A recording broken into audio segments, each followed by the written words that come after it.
बिस्मिल्लाहिर्रहमानिर्रहीम, अस्सलाम वालेकुम। आप देख रहे हैं sports flix cricket world cup special. तो नाज़रीन, आज जो फाइनल मार्का था, अनफॉर्चुनेटली पाकिस्तान को उसमें शिकस्त का सामना करना पड़ा है। इंग्लैंड ने ये मैच 5 विकेटों से जीत लिया है। अभी तक मुसलसल 92 की जो कंपैरिजन हम कर रहे थे, जो मुमासलत थी, वो सही होती होती एट द एंड हम वो 5 विकेटों से ये मैच हार चुके हैं। मेरे साथ मौजूद है फॉर्मर कैप्टन सलमान भट्ट साहब, और उसके साथ साथ स्पोर्ट्स एनालिस्ट भी हैं, बड़ा वसी तजुर्बा भी रखते हैं स्पोर्ट्स पर, और 92 के कंपैरिजन में इनका खासा रोल है। सलमान हसन साहब हमारे साथ मौजूद हैं। इनसे 92 की अभी भी पूछ लेंगे कि अब इस सिचुएशन में 92 में हम कहाँ खड़े थे और अब हम 5 विकेटों से हारने के बाद किस जगह पर हैं। स्टार्ट कर लेते हैं जी विनिंग मोमेंट से। पहले वो देख लेते हैं, which is brought to you by Coca Cola.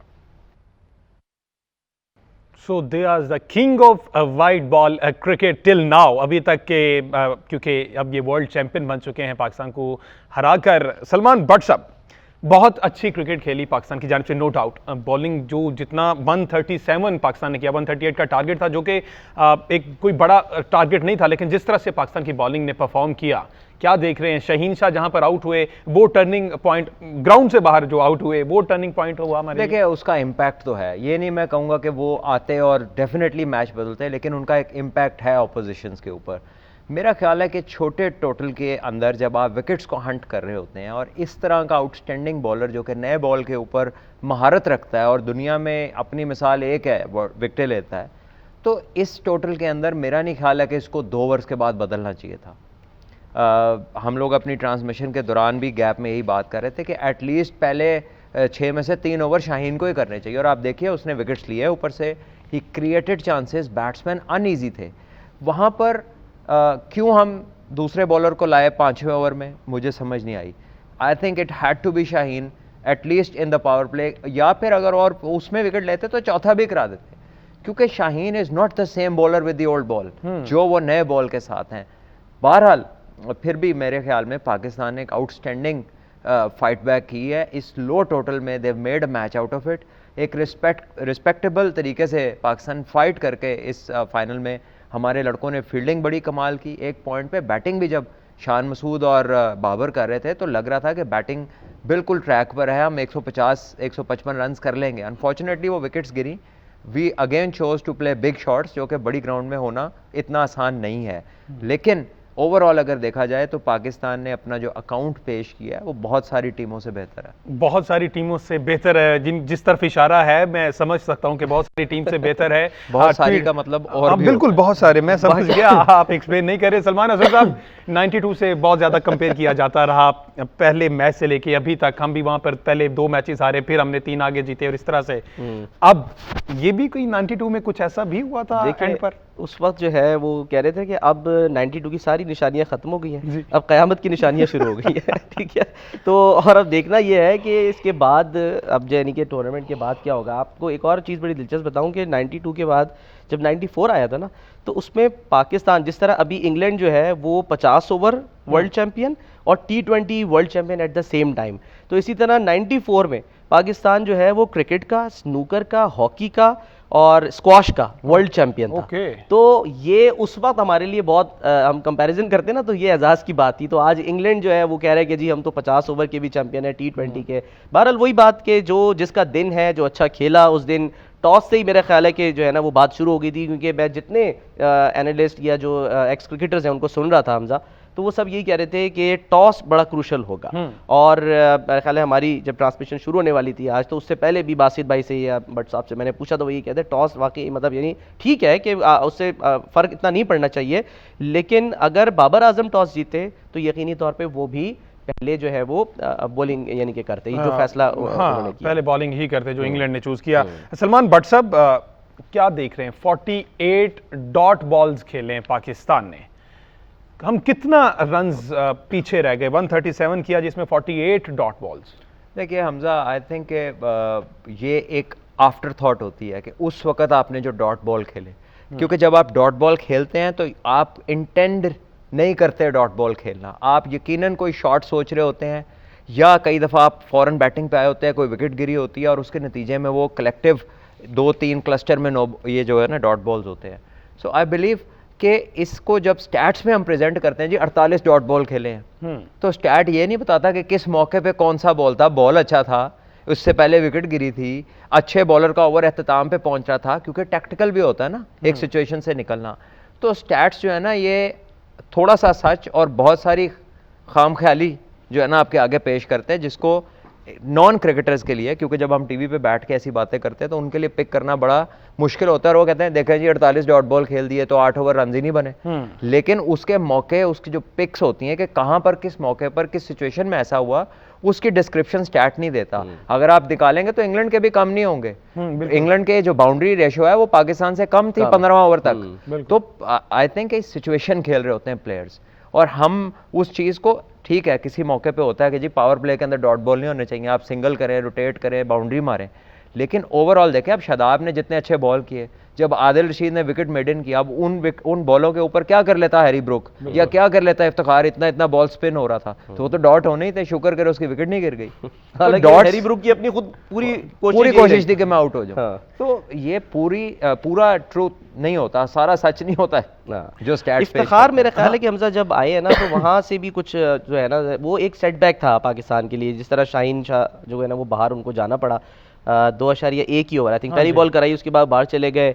वही बात है कि माइंडसेट मैं एज ए क्रिकेटर तो नहीं, लेकिन आप क्योंकि ज़ाहिर है हम इतनी ट्रांसमिशंस और इतने हमने कब से करते आ रहे हैं, 2015 का वर्ल्ड कप हो, उसके बाद जितने भी champions trophy I, world cup आए, तो उसमें ज़ाहिर है हम इन्हीं लोगों के साथ बैठते हैं ना, तो एक आइडिया होता है, इन्हीं से सीखते हैं, इन्हीं से समझते हैं कि क्या हुआ। तो वहाँ से एक जो है ना सेटबैक हम समझ सकते हैं, क्योंकि मैं उस वक्त एक्सपेक्ट कर रहा था कि शायद शाहीन शाह आए, वो उसी रिदम के साथ आए जैसे वसीम अकरम 92 में आए थे और आके उन्होंने 2 विकेटें उड़ाई थी। तो कुछ भी हो सकता था अगर वो उस वक्त 2 विकेटें वो फिट होते और वो विकेटें ले लेते। एक अनफॉर्चुनेट बात जो थी ना, जो कि मुझे देख के खुशी नहीं हुई, कि शाहीन पहले बॉल में ही लंगड़ा के भागे। इसका मतलब है कि जब उन्हें बाहर से अंदर भेजा गया है, ही वॉज नॉट 100%। तो जनाब ये मैच तकरीबन 70-80% तब हाथ से निकल चुका था। शाहीन अगले 4 वर्ल्ड कप खेल सकता है, 20-21 साल तो उसकी उम्र है, 2 साल बाद T20 का वर्ल्ड कप आ जाता है। तो हम ये क्यों नहीं रियलाइज करते कि ये हमारा एसेट है, ये जो मैच खाली एक मैच हमारा एसेट नहीं है। चलिए ये भी शुक्र है कि पहली ही बॉल के बाद लेकिन एक मसला और है इसमें व्हाट्सएप की, ये हमारी देखिए ना तारीख रही है 96 क्वार्टर फाइनल आपको याद है, वसीम अकरम जो है, हालांकि उनके फिजियो ने शायद कह दिया था कि जी इस फिट वो खेल सकते हैं, लेकिन उन्होंने फैसला किया कि नहीं जी नहीं खेलना। वो जो भी रीज़न है जो भी था, लेकिन वो उस पर तनकीद तो होती रही ना उसके बाद कि जी वो देखो, तो हम तो किसी हाल में फिर खुश नहीं रहते, वो नहीं खेले तो हम ना खुश हैं, और ये खिला लिया तो हम ना खुश। वो तो हमारे खुश ना खुश होने के हालात को छोड़े ना, फैक्ट भी तो एक चीज़ है। तो फैक्ट तो डॉक्टर और प्लेयर ही जानते हैं कि कितनी फिटनेस है कितना नहीं है। तो I think end of the day a player is responsible as well, because आप इंसान है, अगर आपको दर्द है, आपसे बेहतर कौन बता सकता है कि आपको दर्द है। और शाहीन की जो कमिटमेंट है वो तो सबके सामने, वो तो बेचारा इस हालत में भी आ गया कराने, और वो जिस तरह वर्ल्ड कप खेला, डायरेक्ट बीमारी से आया, बीच में कोई क्रिकेट नहीं, ही ट्राई टू गिव हिज 100%। वो ऐसा प्लेयर है। रिहैब कुछ की कितना मतलब ये नहीं कि रिहैब उसने शायद 4 हफ्ते किया इंग्लैंड के अंदर, और उसमें भी वो कोई क्रिकेट का मैच नहीं खेला, सिर्फ जो एक्सरसाइज या ट्रेनिंग होगी रिहैब की वो की है। तो शाहीन का तो पूरा क्रेडिट जाता है, फिर 100% कमिटमेंट से ज्यादा उसने अपना 100% दिया है। सलमान हसन साहब, सलमान भट्ट से पूछेंगे एज कैप्टन, एज बैटर, पहले आप बताइएगा नवाज को यूज नहीं किया, उसकी कप्तानी पर यहाँ पर हम बात कर लें कि अगेन फिर से इंडिया वाले मैच में प्रेशर लेकर ओवर्स ऊपर नीचे हो गए, इसमें भी कहीं मुझे तो फील्डिंग में भी नवाज नजर नहीं आए कहीं पे, शायद वो ये अजीब एक मुअम्मा है, एक $1 मिलियन क्वेश्चन है। मुझे नहीं पता कि अभी मतलब यानी मैंने तो, बल्कि बासित भाई ट्रांसमिशन में थे हमारे साथ, तो मैंने उनसे कहा बासित भाई कल आप जरा किसी प्लेयर को मैसेज करके जरा पूछिएगा जरूर तो करेंगे ये हुआ क्या है। मैं आपको अभी बताया, आप कितनी दफा ट्रांसमिशन में बताया मैच 2 लेफ्ट हैंडर्स खेल रहे थे और उससे पहले लेफ्ट हैंडर खेल रहा था, और ये सारी मैचअप्स की गेम है। ये जो मॉडर्न क्रिकेट के अंदर कुछ एनालिस्ट हजरात ने इसको ऐसा एक हवा बना दिया कि जी अगर लेफ्ट हैंडर खेल रहा है तो उसके सामने लेफ्ट आर्म स्पिनर ना लगाओ, उसके सामने ऑफ स्पिनर लेकर आओ। तो ऑफ स्पिनर आपने ला के देख लिया शाहीन की रिप्लेसमेंट में, तो क्या किया उन्होंने, क्योंकि वो वक्त था हमला करने का, उन्होंने कर दिया। तो इससे सलमान नुकसान नहीं हुआ, यानी एक देखिए ना, जो अगर हम थोड़ा सा पीछे चले जाएं, जब ये एनालिस्ट या ये लैपटॉप क्रिकेट ये सब नहीं होता था, ठीक है, वो ऑन ग्राउंड सिचुएशन होती थी कि अब किसको भेजना है किसको नहीं भेजना। अब वो एल्गोरिथम के हिसाब से ही चल रहे होते हैं ना कि ये प्लेयर है तो इसके हिसाब से ये भेजना। अब तो बड़ा सिंपल कर दिया इन्होंने, अब तो एक बॉलर के आगे ये नहीं लिखाना चाहिए कि लेफ्ट आर्म राइट आर्म, अब उसके आगे आना चाहिए only balls to right arm, only balls to left arm. और ये वो लिमिट है जो इन नॉन क्रिकेटिंग प्रोफेशनल्स ने लगा दी है क्रिकेटर्स के ऊपर, और ये इनको बाबर को फैसला करना चाहिए। ये वर्ल्ड नंबर 1 प्लेयर है, ये कैसे इस तरह की जो इलॉजिकल बातों में आ गया कि जी उसके सामने ये नहीं लगाना तो इसके सामने ये नहीं लगाना।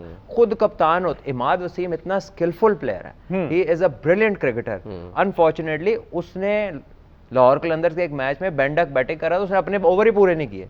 सो इस हद तक के इतने अच्छे अच्छे प्लेयर्स के जहनों में ये बातें बैठ गई हैं, इतना इन्फ्लुएंस है। ये जो लोग नॉन क्रिकेटर लोग क्रिकेट के ऊपर स्टैट्स निकाल के तजिया देते हैं, उनका इतना ज़्यादा इन्फ्लुएंस है कि प्लेयर्स ने अपनी स्किल से बिलीव हटा लिया, and they actually started believing कि जो ये कह रहा है ना वो के एल्गोरिथम्स है ना, कि बस वो एक सॉफ्टवेयर कह लें उसको, कि उसके हिसाब से वो कह देता है कि ये होगा तो ये होगा।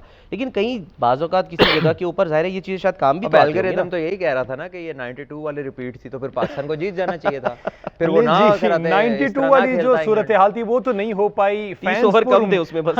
फैंस पर उम्मीद थे, मेलबर्न मिनी पाकिस्तान बना हुआ था, पाकिस्तानी फैंस सुबह सवेरे ही वहां पर पहुंच चुके थे।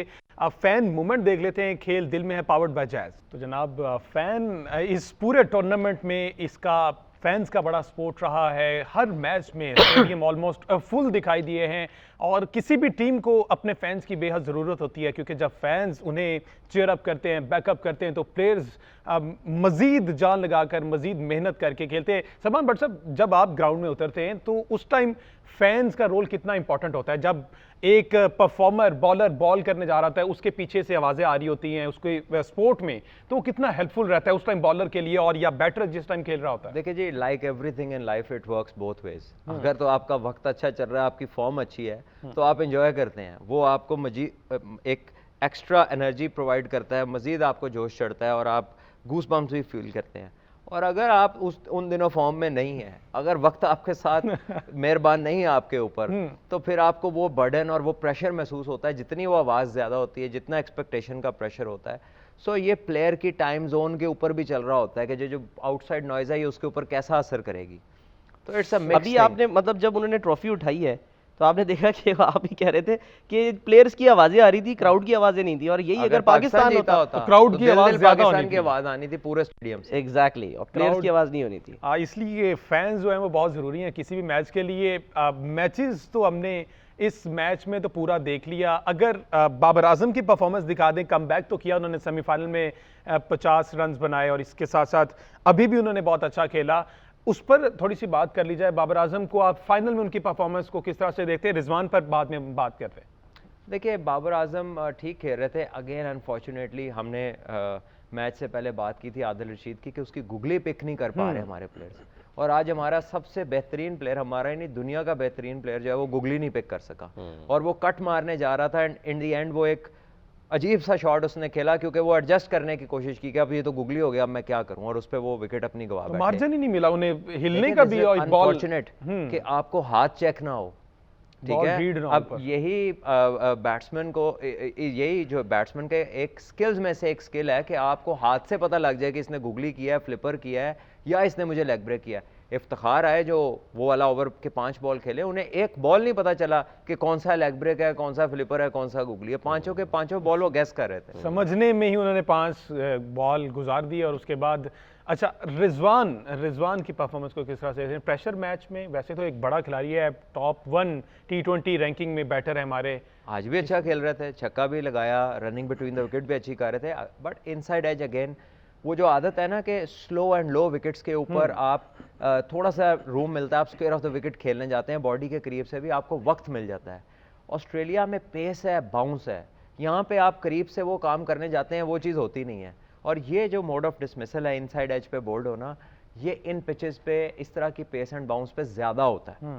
तो आई गेस के वो रिजवान इस वर्ल्ड कप में कोई तीसरी चौथी दफ़ा इसी तरह आउट हुए हैं, और ये ऐसे मोड ऑफ डिसमिसल है कि जिसके लिए आप सिर्फ ये कर सकते हैं कि बॉल को सीधा खेलना शुरू कर दें, बिकॉज आप ये होती है, आप इस तरह क्रॉस खेलने जाते हो, उसी में ही होता है। मैं यहाँ पे एक चीज़ सॉरी पूछना चाहूँगा सलमान भट्ट साहब से कि जब न्यूजीलैंड से सेमीफाइनल था, उससे पहले ज़ाहिर है बाबर की फॉर्म नहीं थी, क्योंकि आपने बाबर का जिक्र किया, तो वो जो एक दिन पहले उन्होंने कहा जी सारे प्लेयर जो थे वो रेस्ट कर रहे थे, चिल कर रहे थे, और बाबर आजम अकेले, हमने सारे हेडलाइंस चलाई, अकेले नेट पे प्रैक्टिस कर रहे थे, वो कभी स्लैब पे रखे, कभी वो 1.5 घंटा जी उन्होंने अकेले से फ्री है, अगले दिन उन्होंने जनाब परफॉर्म भी कर दिया।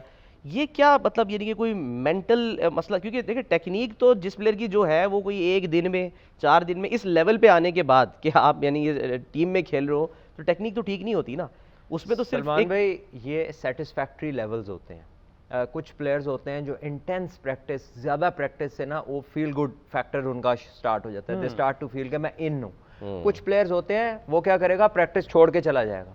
आपको पता है 2007 का जो वर्ल्ड कप था उसमें सचिन तेंदुलकर बेस्ट प्लेयर हुए थे। पूरा वर्ल्ड कप प्रैक्टिस में बैटिंग नहीं की, पूरा वर्ल्ड कप बैटिंग प्रैक्टिस नहीं की, उन्होंने सिर्फ मैच खेले। हमारे जो लेजेंड थे बैटिंग के, सईद अनवर, वो बहुत कम बैटिंग प्रैक्टिस करते थे ड्यूरिंग द सीजन या ड्यूरिंग द सीरीज।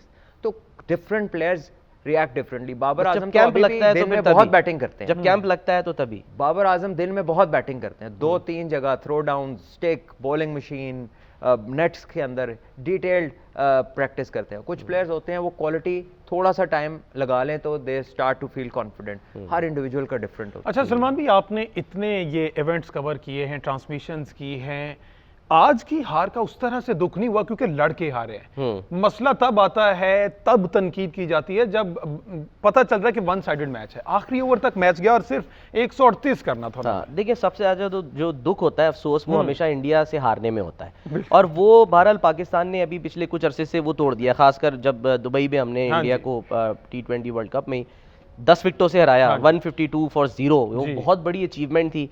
और उससे पहले तक इंडिया, आपको पता है कैसे उनके प्लेयर जब हम ट्रांसमिशन करते थे तो वो हमारे मजाक उड़ाते थे, पता होता था कि उन्होंने जीतना है। एग्जैक्टली, वो मजाक उड़ाते थे। खैर हमने भी उनको छोड़ा नहीं, बड़ी बड़ी ट्रांसमिशन में हमने भी उनके साथ बहुत कुछ किया है, हमने उनको जो है वो मामू तक बनाया है जिसे कहते हैं ना।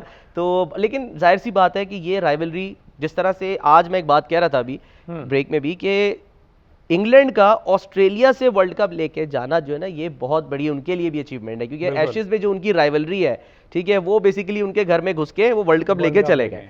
और इसी तरह पाकिस्तान इंडिया का, तो वो जो दुख का लेवल होता है वो एक अलग ही होता है। यही सोचिए आज अगर हम इंडिया से हारे होते और फाइनल में होता तो फिर पता नहीं, मैं भी यहाँ बैठा होता, मैं पतली गली से निकल चुका होता। आ रहा है ये मौका, 50 ओवर का वर्ल्ड कप जो है ये नेक्स्ट 6 माह में वो इंडिया में, तो पाकिस्तान के पास ये मौका है। वहाँ से एशिया कप भी है, फिर उससे पहले ही आई थी एशिया कप, तो चले एक छोटा इवेंट है जो वर्ल्ड कप इंडिया में हो रहा है ना, जिसमें कैपेसिटी क्राउड्स लाख लाख के पास होंगे। वहाँ से फिर वहाँ से जो जीत के आने का मजा आता है ना, जब आप एक चौके पे लाख बंदा बिल्कुल चुप, पिन ड्रॉप साइलेंस हो जाता है, वो फीलिंग दुनिया में कहीं नहीं आती आपको। अच्छा, तो ये 92 वाला कंपैरिजन अब नेक्स्ट तो नहीं करेंगे ना, स्ट्रीक टूट गई, ये जो आप ऑस्ट्रेलिया खेलेंगे तो कंपैरिजन स्टार्ट होगा। एग्जैक्टली, ये तो सिर्फ ऑस्ट्रेलिया की वजह था ना। अच्छा, वो जो कंपैरिजन के जी वो यूं हुआ था, वो तो ज़ाहिर है वो ऑस्ट्रेलिया में, यही अगर अभी साउथ अफ्रीका में हो रहा था तो हमने बात भी नहीं आपको पता है कि आप जो 2009 का वर्ल्ड कप जीते हैं उसमें भी हम इंग्लैंड से हार गए थे पहला मैच। अच्छा, और नीदरलैंड से ग्रुप स्टेज पे हमें 27 रन से मैच जीतना था अगली स्टेज पे जाने के लिए। तो वो भी मैच इसी तरह हुआ था, और उसमें भी इंग्लैंड अपना मैच किसी हल्की टीम से हार गई थी। तो इवेंचुअली पाकिस्तान ने 2009 का वर्ल्ड कप जीत लिया था, जो यूनुस भाई कप्तान थे, मैं भी उसी टीम का हिस्सा था। तो हमारे सिनेरियोज मोर और लेस ऐसे इवन चैंपियंस ट्रॉफी में 2017 की जो चैंपियंस ट्रॉफी थी उसमें भी पाकिस्तान ने लगातार मैच जीते हैं, वो श्रीलंका से शुरू हुए हराना उसको, तो वो फिर तभी तो पाकिस्तान आगे मतलब फाइनल तक भी पहुंचा था।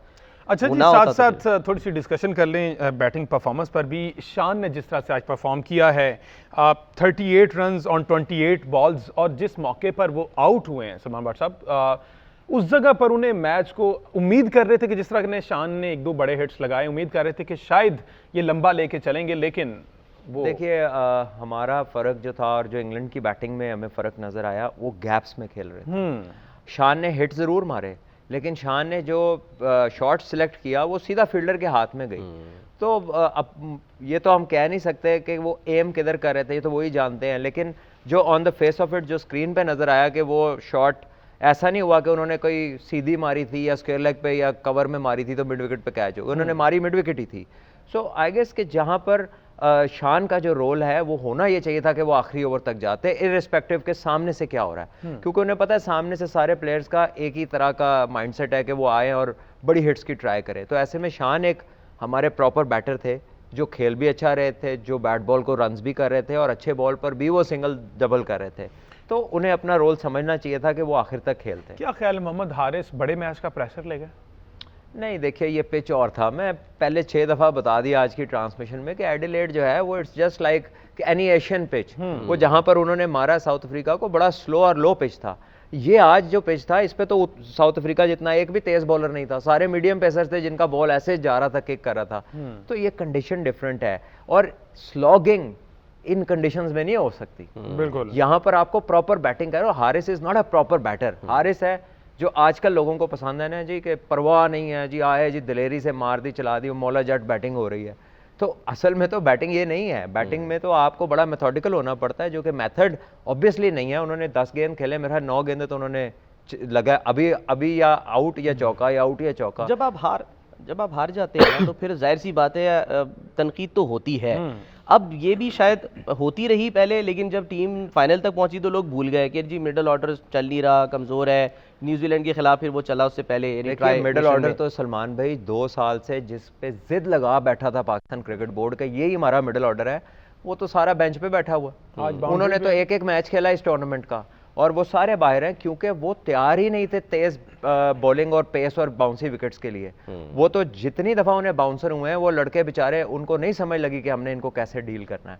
आप देखें पाकिस्तान के अंदर मार्क वुड ने हमें तंग किया, एशिया कप में इंडिया की बॉलिंग ने हमें बाउंसर से आउट किया, जो कि तेज बॉलिंग ही नहीं है। और फिर हम ऑस्ट्रेलिया उन्हीं को ले गए, पता भी है कि जहां पर विकेट तेज है, एक्सपोज हैं इस हाँ। मामले में। मिडिल ऑर्डर में उसके शोएब बावजूद मलिक को आपको लगता है कि मिसिंग थे या कहीं ना नहीं ठीक थे, बिल्कुल नहीं, वो नहीं खेले या वो तज्जिए कर रहे थे? आपको देखिए लगता अगर आप स्टैट्स पे जाएंगे तो शोएब भाई का ऑस्ट्रेलिया की वाइट बॉल क्रिकेट में कोई बहुत बड़ा रिकॉर्ड नहीं है, लेकिन at the same time experience बहुत है।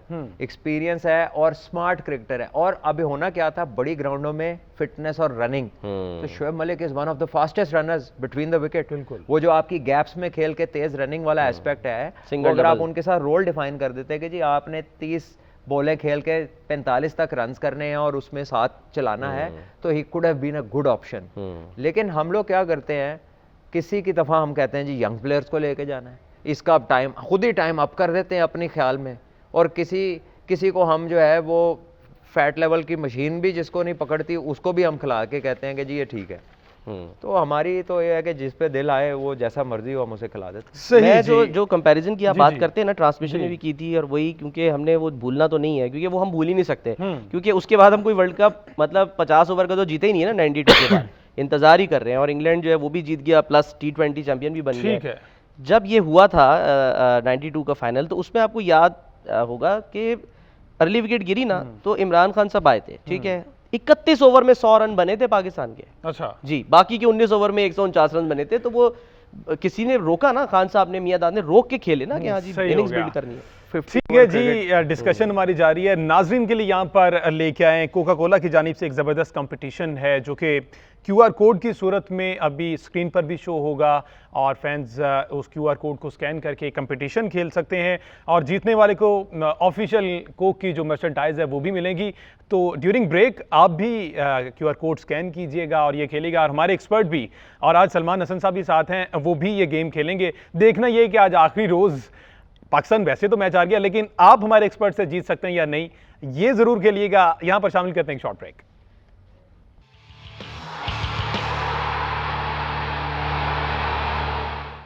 वेलकम बैक जी। बात हो रही है पाकिस्तान वर्सेस इंग्लैंड के फाइनल मार्के की, जो कि इंग्लैंड ने 5 विकेट से ये फाइनल मैच जीत लिया है। पाकिस्तान की तरफ से अच्छी क्रिकेट खेली गई बॉलिंग डिपार्टमेंट में, बैटिंग में ऑल्दो उस तरह से परफॉर्म नहीं कर पाए, लेकिन बॉलिंग डिपार्टमेंट ने बहुत अच्छी क्रिकेट खेली, इसी पर बात चल रही है।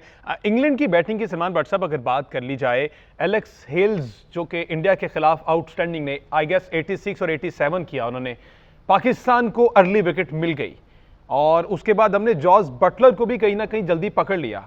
फिर कहां पे ऐसा मसला दरपेश आया? स्कोर कम था, ऑब्वियसली स्कोर कम था, अराउंड 20 to 25 रन्स का जो था वो डेफिसिट जो है मेरा ख्याल है था लाजमी।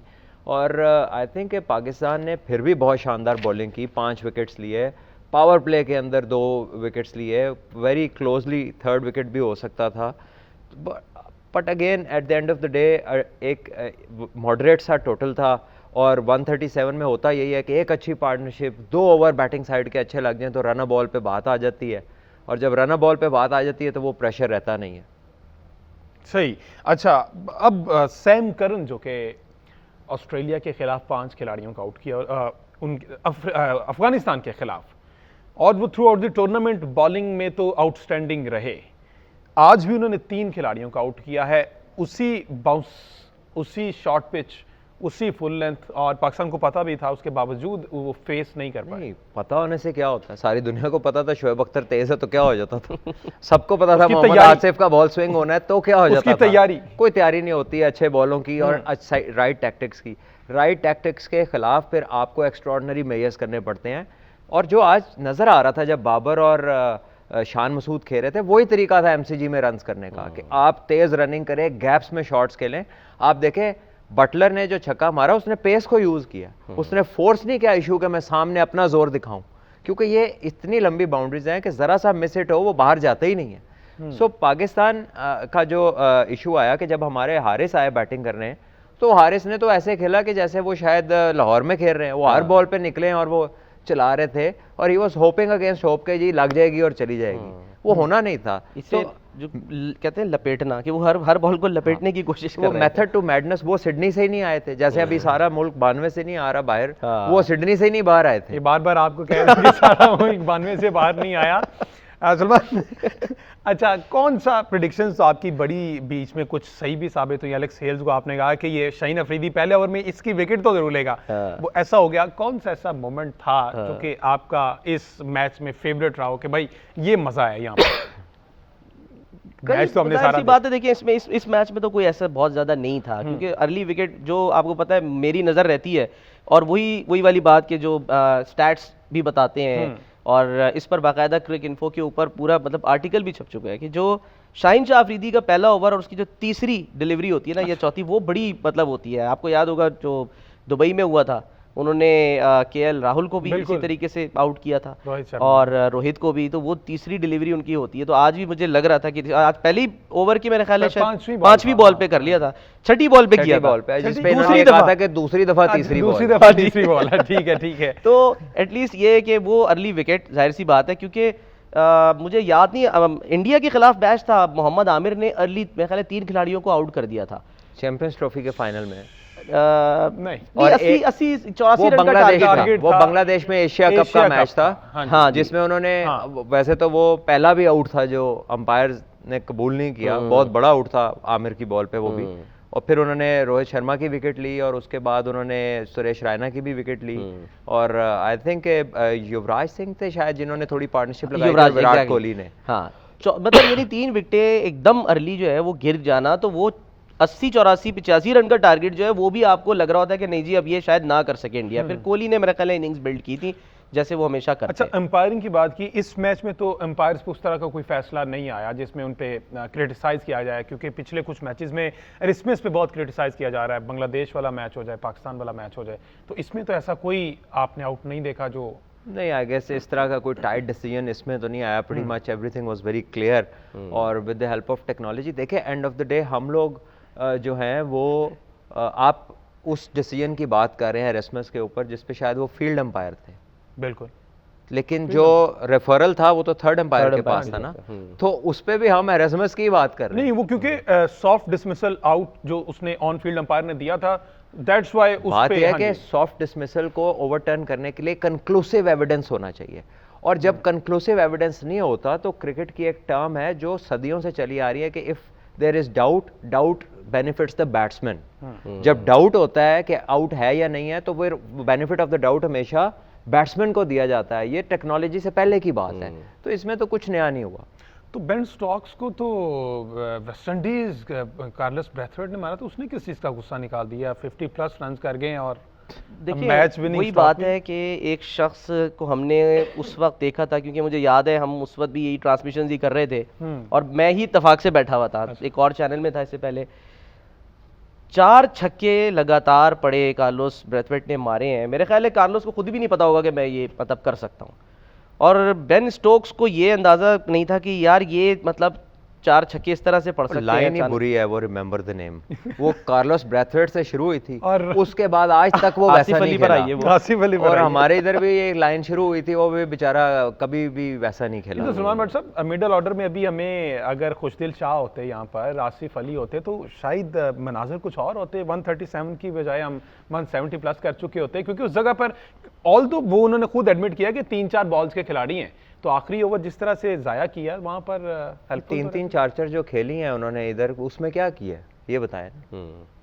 तो आप मजे लेने वाले सवाल कर रहे हैं। वापस आ पता जाए है, बेन स्टोरी स्टोक्स है। पे। basically- आप ये देखिए आज बेन स्टोक्स कितना खुश होगा, ये देखिए ना, वो जो questioning हो रही 2016 में उसके साथ बुरा हुआ, ठीक है, वो सारे दाग धुल गए, क्योंकि दाग तो अच्छे होते हैं, तो वो दाग धुल गए और आज बेन स्टोक्स खुशी खुशी वापस जाएगा ऑस्ट्रेलिया से, यानी ट्रॉफी लेके। तो वो सब कुछ, और बहुत से प्लेयर्स तो शायद हो सकता है कि वो आगे पीछे भी हो जाए अब इस ट्विटर टूर्नामेंट के आप बाद। देख रहे थे, क्या तासुरात हैं हमारे पड़ोसियों के? खुशी है या अरे मिला जुला अमित रद्द-ए-अमल? अमित मिश्रा साहब ने एक गाड़ी की तस्वीर जो है वो शेयर की हुई है, अच्छा। जो कि आगे से जो है वो उसका एक्सीडेंट हुआ हुआ है, ठीक है। तो उस पर वो कह रहे हैं कि एग्जिट, ठीक है, और मैंने उस पर उसको रीट्वीट किया कि उसके लिए आप ट्विटर पे जाइए तो ज़्यादा बेहतर है। ठीक है, आप हमारे सीएम की जानिब से, प्राइम मिनिस्टर की जानिब से एक ट्वीट किया गया जिस पर इरफान पठान ने उन पर एक कमेंट किया कि दूसरों की हार पर खुश नहीं होना चाहिए। तो अभी अमित मिश्रा साहब भी जो हैं एक अच्छी खासी पोस्ट में हैं एसीसी के। देखिए मैं आपको ये बात बताऊं कि डिफरेंट वॉक्स ऑफ लाइफ जो हैं वो जब एक ऐसी स्पोर्ट पे बात करते हैं जिसकी निटी ग्रिटीज को वो नहीं जानते, तो they are allowed to have fun. लेकिन जो प्रोफेशनल क्रिकेटर्स हैं, इंटरनेशनल क्रिकेटर्स हैं, उनको वो लाइन मेंटेन करनी है जहां पे लगे कि वो प्रोफेशनल क्रिकेटर्स हैं। तो मेरा नहीं ख्याल कि इरफान जितनी अच्छी क्रिकेट खेला है, जितना अच्छा वो क्रिकेटर था, उसको जरूरत नहीं है ऐसी बात करने की। End of the day है तो वो- and of the day it's a Indian- sport. हाँ। और कोई उसमें एक उसमें 170 और 152 का जिक्र हुआ, वो बिल्कुल इसी हवाले से हुआ कि दोनों मोमेंट्स पे इंडिया को विकेट नहीं मिली। बहरहाल स्टिल आई थिंक कि जब आप प्रोफेशनल क्रिकेटर होते हैं तो you should act, talk and write stuff which relates to a professional cricketer. अच्छा सलमान भट्ट साहब, एक सीरियस सवाल, इस वर्ल्ड कप के बाद आप टीम में कुछ तब्दीलियां देख रहे हैं? कप्तानी में कोई तब्दीली देख रहे हैं? क्या आप सोशल मीडिया पर जो क्रिटिसाइज किया जा रहा है, एक्स क्रिकेटर्स क्रिटिसाइज कर रहे हैं, उनके दबाव में आके कुछ मैनेजमेंट इस तरह के फैसले कर सकती है? देखिए फैसले बहुत सारे दबाव में होते हैं, लेकिन आई डोंट सी कि वर्ल्ड कप फाइनल जो है ये आप कप्तानी से तो नहीं आ रहे। बिल्कुल। ठीक है, बात तो ये है कि वो लोग तो बताएं ना जिन्होंने गलत लोगों को सिलेक्ट किया, 2 साल उन पे इन्वेस्ट किया। जब एक कप्तान की आधी टीम 3 मिडिल ऑर्डर के प्लेयर ही वर्ल्ड कप में जाके वो बदल जाएं जो 2 साल से खेल रहे हैं, तो मुझे बताएं कितना टाइम लगता है नयों के साथ एडजस्ट करने में। कप्तान कितना बाख्तियार है अभी और आज कॉन्फिडेंस देखिए, अगर कप्तान ने भी उनको सिलेक्ट किया था ना, तो ही सिलेक्टेड रॉन्ग पीपल। अगर Then he is responsible. आपको अगर हारिस को लाना पड़ा ट्रैवलिंग रिजर्व्स में से और बेंच वालों को आपने नहीं खिलाया, इसका मतलब है कि आपका बेंच पे कॉन्फिडेंस नहीं था। आपने कहा पीछे से नया लड़का लाके चांस ले लो, इन्हें नहीं हमने खिलाना। हालांकि आपको- कहते भी यही है कि अगर आपकी बेंच स्ट्रेंथ ज्यादा है, मजबूत है, बहुत स्ट्रांग प्लेयर उधर बैठे हैं, तो इसका मतलब ये होता है कि उनकी टीम में जगह नहीं है, टीम बहुत स्ट्रांग है। तो आपको ये नहीं लगता 2 साल उन्हीं प्लेयर्स को सपोर्ट किया और एट दी एंड आके प्रेशर में आके उनको नहीं छेड़ा गया, रिजर्व में से लाया हमजा गया? स्टेटमेंट बड़ी मजेदार है, वो कहते हैं ही नहीं पीछे कुछ। ओके। आप निकाल के देखें तो ना इसका जिम्मेदार टेलीविजन वो पे, किसे अब तो ठहराते आगे हैं? भी कुछ नहीं है, पीछे देखें क्या? आपके चेयरमैन और आपके चीफ सिलेक्टर दोनों की यही स्टेटमेंट थी वेरी रीसेंट इंटरव्यूज में कि ये आपके बेस्ट प्लेयर हैं, तो इसके इसकी पीछे कुछ वजह नहीं। क्या हाँ जी। बयान करते हैं, क्या वजह? हमने इसकी बड़ी वजह मुश्किल ये से है बनाई है ये कि टीम, वो आपने कहते 6 हैं। टीमें बनाई और आपने कहा इससे ज्यादा क्वालिटी क्रिकेट आज तक हुई नहीं। तो अब वो जो कह रहे थे कि 6 टीमें और क्वालिटी, उनसे पूछें कि 6 टीमों ने हमें बैकअप कोई दिया सर? को पीछे से कोई बंदा नजर आ रहा है? कोई ऐसा नाम आप ले सकते हैं जो आज मिडिल ऑर्डर में आप डाल दें? क्योंकि ये वाहिद टीम है जिसके अंदर 4 ओपनर खेल रहे हैं। बिल्कुल। ठीक है, आपका शान मसूद भी ओपनर है, रिजवान भी ओपनर है, बाबर भी आपका ओपनर है। ठीक है, तो और आपके मिडिल ऑर्डर में कौन खेल रहे हैं? आपके स्पिनिंग बॉलिंग ऑलराउंडर्स खेल रहे हैं। तो जो प्रॉपर बैटिंग है आपकी वो कहां पर है? एक आपका जो विकेट कीपर बाहर से लेकर आए आप, वो भी स्लॉगर ही है, is not a proper batsman. बिल्कुल। Haris is not a proper batsman, he is talented, he is innovative, but he does not have the technique of a proper batter. तो जो सच्ची बात है कि गल है कि तुसी बनाया की है, सिर्फ 6 टीमें ही बनाई हैं, उस तो आगे से कुछ नहीं बढ़िया। स्लॉगर्स जो है वो भी तो परफॉर्म करते ही है ना। अब मतलब मुझे नहीं पता मैक्सवेल सलमान को भाई कहाँ पर- जरा इस वर्ल्ड कप में बता दें किसी स्लॉगर ने कोई बहुत आउटस्टैंडिंग परफॉर्मेंस दी हो। ये वो कंडीशंस नहीं थी। ये टेस्टिंग कंडीशंस थी जहाँ पे आपकी टेक्निक, आपकी गेम अवेयरनेस और आपकी presence of mind more than any other place in the world test होती है। सही। Right decision. सलमान हसन साहब, जाते जाते as fan, as cricket fan बता दीजिएगा कि इस टीम को आप कहाँ पर रेट कर रहे हैं वर्ल्ड कप, इस वर्ल्ड कप के लिए? मेरा ख्याल है कि Overall performance। हमें जैसे भी ये जो भी हमारी टीम है वही वाली बात है कि हमें बकअप करना चाहिए टीम को और क्रिटिकली भी देखना चाहिए चीज़ों को। अगर तो हमारे जैसे सीनियर प्लेयर्स हैं, एक्स प्लेयर्स हैं जो कि क्रिकेट को समझते हैं और वो ये समझते हैं कि बाबर की जगह वो नहीं बनती जहां वो खेल रहे हैं, या किसी भी प्लेयर की, और उसमें कोई शफलिंग होनी सही। चाहिए, तो उसमें कोई मजायका नहीं उसमें है। कोई मजायका नहीं है। तो जनाब, इस उम्मीद के साथ, इस दुआ के साथ कि पाकिस्तान की जो क्रिकेट है वो अच्छे से अच्छा परफॉर्म करे। ये हार जीत खेल का हिस्सा है, इसी टीम को सपोर्ट करना है और यही टीम है जो इस कौम को मुत्तहिद कर सकती है। तो स्पोर्ट्स फ्लिक्स के वर्ल्ड कप स्पेशल शो से फिल वक्त इतना ही। आप दोबारा हाजिर होंगे, जो नॉर्मल हमारा स्पोर्ट्स फ्लिक्स चलता है और इस पर दीगर मैचेस पर तज्जिया हमारा जारी रहेगा। Thank you so much.